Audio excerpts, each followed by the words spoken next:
እሺ ሰላም ቤተሰቦቼ እንዴት አላችሁ? በያላችሁበት ሰላማችሁ ይብዛልኝ። በሀገር ውስጥም በሀገር ውጭም ያላችሁ ውድ የቻናሌ ተከታዮች በዛሬው ዕለት ይዤላችሁ የቀረብኩት ቪዲዮ የአማርኛ ፊደላቶችን እንዴት በእንግሊዘኛ ቀየረን ማንበብ ሆነ መጻፍ እንዴት እንደምንችል በዛሬው ቪዲዮ ይዤላችሁ ቀርቤያለሁ። ቪዲዮአችን ላይክ፣ ሼር እንዲሁም ሰብስክራይብ በማድረግ ለመላው ዓለም ተደራሽ እንዲሆንና በመላው ዓለም ያሉ መማር ያልቻሉ ማወቅ ያልቻሉ ነገር ግን ይህንን ሚስጥር ሳያውቁ በኦንላይን ትምህርታቸውን መከታተል እንደሚችሉ ለማንኛውም ተጠቃሚ እንድታደርሱ ስል ከወዲሁ አሳስባለሁ።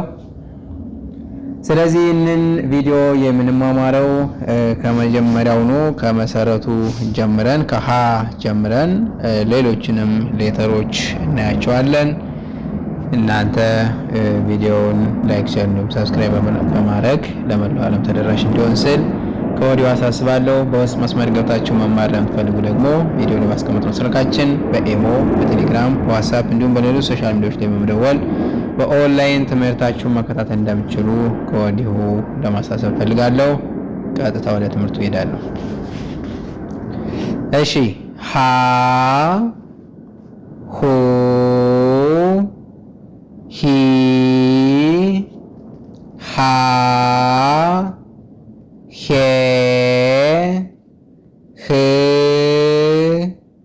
ሆ። እሺ እንግዲህ እዚህ ጋር ሃ የምንላት ፊደል ህ እና አ ከሚሉ ከሁለቱ የተነባቢና የአናባቢ ድምፅ ጥምር ውጤት ናት ማለት ነው። ኤች የሃ ተነባቢ ነች፣ የተነባቢ ፊደል ነች። አ የምንላት ደግሞ የአናባቢ ድምጿ ነች። ስለዚህ ህ አ የምንለው በአንድ ላይ ሃ የሚል ድምፅ ፈጥሮልናል ማለት ነው። ሁ ስንል ደግሞ ህ ኡ፣ ኤች ማለት ህ ነች፣ ዩ ደግሞ ኡ ነች። ስለዚህ ሁለቱ በአንድ ላይ ሲጣመር ሁ የሚል ድምፅ ይሰጠናል ማለት ነው። ሂ ስንል ህ ኢ፣ ኤች ህ የምንላት ድምፅ ውክል ሌተር ነች። አይ ደግሞ ኢ የምንላት ድምፅ ውክል ሌተር ነች ማለት ነው። ስለዚህ ህ ኢ ስንል ሂ የሚለው ድምፅ ይሰጠናል ማለት ነው።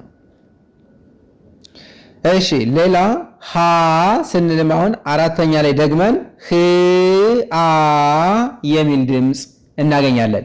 ህ ማለት የተነባቢ ድምፅ ነች። አ ማለት የአናባቢ ድምፅ ነች።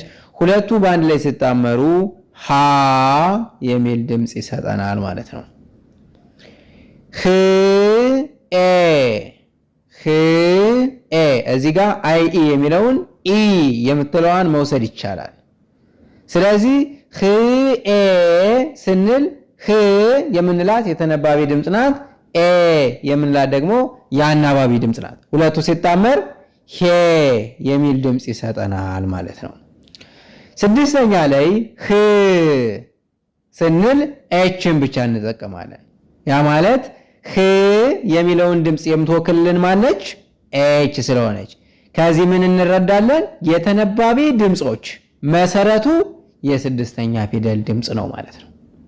ስለዚህ ሌሎችን ፊደላቶች የተለያዩ ድምፅ ያላቸውን ፊደላቶች እዚህ ምሳሌ ከሃ እስከ ሆ ያሉትን ከህ ውጪ ያሉትን ፊደላቶች የድምፅ አመጣጣቸው ከዚች በመነሳት ነው ማለት ነው። ምን በመጨመር የአናባቢ ድምፆችን በመጨመር እነዚህን የተለያዩ ድምፆችን መስርተናል ማለት ነው። ሰባተኛ ላይ ስንሄድ ሆ ስንል ደግሞ ህ ኦ፣ ህ የተነባቢ ድምፅ፣ ኦ የአናባቢ ድምፅ። ስለዚህ ሁለቱ ሲጣመር ሆ የሚል ድምፅ ይሰጠናል ማለት ነው። ሌላ ለ ስንል ደግሞ ል አ፣ ል የተነባቢ ድምፅ፣ አ የአናባቢ ድምፅ። ሉ ስንል ል ኡ፣ ል የተነባቢ ድምፅ፣ ኡ የአናባቢ ድምፅ ሲዋሃዱ ሉ የሚል ድምፅ ይሰጠናል ማለት ነው። ሊ ስንል ል የተነባቢ ድምፅ፣ ኢ የአናባቢ ድምፅ በአንድ ላይ ሲዋሃድ ሊ የሚል የአናባቢና የተነባቢ ድምፅ ይፈጥሩልናል ማለት ነው። እዚህ ጋር የምትረዱት ነገር በዋናነት እያንዳንዱ የፊደላቶች ድምፅ በአማርኛም ሆነ በእንግሊዘኛ ልብ በሉ። የአማርኛ ተማሪዎች ልትኖሩ ትችላላችሁ፣ ልታዳምጡ ትችላላችሁ። ይሄንን አማርኛ ስትማሩም ሀ የምትባለዋ ወይም ለ የምትባለዋ ፊደል የሁለት ድምጾች ጥምር ውጤት ናት። ይህን ልታውቁና ልትረዱ ይገባል። ዝም ብለን ሀ ብቻ ብለን መሄድ ብቻ አይደለም። ነገር ግን ሀ የምትባለዋ ህ የሚባሉ ከሁለቱ የተነባቢና የአናባቢ ድምጾች ጥምር ውጤት መሆኗን ማወቅና መረዳት እንዲሁም መገንዘብ ይኖርብናል ማለት ነው። ልብ በሉ። እዚህ ጋር ላ ስንል ልና አ የሚል የሁለት የተነባቢና የአናባቢ ድምፅ ጥምር ውጤት እናገኛለን። ማን የሚለውን ድምፅ? ላ የሚለውን። ል ስንል ደግሞ ልኤ ከሚል የተነባቢና የአናባቢ ድምፅ እንጠቀማለን ማለት ነው። ል ስንል ያው ቀደም እንደነገርኳችሁ የስድስተኛ ፊደላቶች ድምጾች የድምፁ ሁሉ መሰረቶች ናቸው። የተነባቢ ድምጾች መሰረቶች ናቸው። ስለዚህ ይቺ ላይ ሌላ የአናባቢ ድምፅ በመጨመር ነው ላ፣ ሌ፣ ሉ፣ ለ፣ ሎ የሚል ድምጾችን የፈጠርነን ል ከሚለው ወይንም ህ ከሚለው ወይም ም ከሚለው ፊደል ላይ የፊደል ድምፅ ላይ እነዚህን የአናባቢ ድምጾችን በመጨመር ነው። እነዚህ የአናባቢ ድምጾች እነማን ናቸው? አ፣ ኡ፣ ኢ፣ አ፣ ኤ እና ኦ ናቸው። እነዚህ በእንግሊዘኛ የተወከሉ ፊደሎች እነማን ናቸው? ኢ፣ ኡ፣ አ፣ ኤ፣ ኦ የምንላቸው የትኞቹ ናቸው ካላችሁ ኢ፣ ዩ፣ አይ፣ ኤ እና ኦ ናቸው። ስለዚህ እዚህ ጋር ኤንም አልተጠቀምንም፣ ኢንም አልተጠቀምንም፣ ኦንም አልተጠቀምንም፣ ዩንም አልተጠቀምንም። ስለዚህ ል የምትለዋ ፒውር ንጹሃ ድምጿን ከዚህ ጋር እናገኛለን። ሌላ መ ስንል ደግሞ ም የተነባቢ ድምፅ፣ የአናባቢ ድምፅ የሁለቱ ጥምር ውጤት መ የሚል ድምፅ ይኖረዋል ማለት ነው።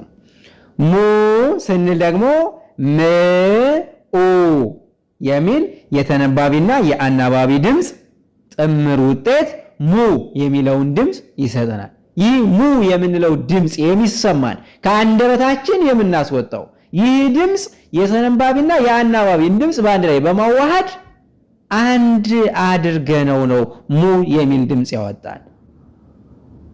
ሚ ስንልም በተመሳሳይ ም የተነባቢ ኢ የአናባቢ።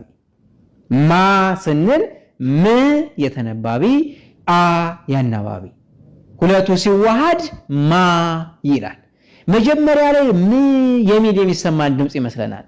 መጨረሻ ላይ አ የሚል የታፈነ የታመቀ እወጣለሁ የሚል ነገር ግን ለይቶ የማይወጣ ድምፅ አ የሚል ድምፅ ይሰማናል። ማን ስንል? ማ ስንል። ልብ በሉ።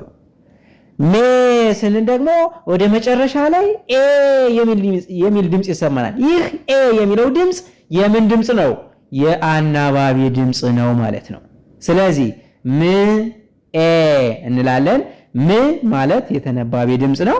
የአናባቢው ድምፅ ደግሞ ኤ ይሆናል። ምኤ የምንለው ሁለቱ ድምፆች በአንድ ላይ ሲዋሃዱ ሜ የሚል ድምፅ ይሰጡናል ማለት ነው። ም ስንል ራሷ የተነባቢዋን ድምፅ ስለሆነ የአናባቢ ድምፅ አንጠቀምም፣ ም እንላለን። ሞ ስንል ም ኦ ም ኦ እንላለን። ም የተነባቢ ነች፣ ኦ የአናባቢ ነች። ልብ በሉ። እያንዳንዱ የፊደላት ድምፅ ፊደላቶቹ የተቀመጡልን የድምፆቻችን ውክል ሆነው ሊያገለግሉን እንጂ ሌላ ምንም አይነት አገልግሎት እንደሌላቸው ልትገነዘቡ ይገባል። ስለዚህ የተነባቢና የአናባቢ ድምፆች ጥምር ውጤት እዚህ ጋር የምናያቸውን ድምፆቻቸውን ወክለውልናል ማለት ነው። ወክለውልናል። እንግዲህ በአጠቃላይ ፊደላቶቹን ሙሉ ቪዲዮ እሰራላችኋለሁ። ለዛሬ ቪዲዮ ግን ከዚሁ ጋር ይበቃናል። እናንተ ሐሳብ አስተያየት እንዲሁም ጥያቄ ካላችሁ ኮሜንት ሴክሽን ላይ አስቀምጡልኝ።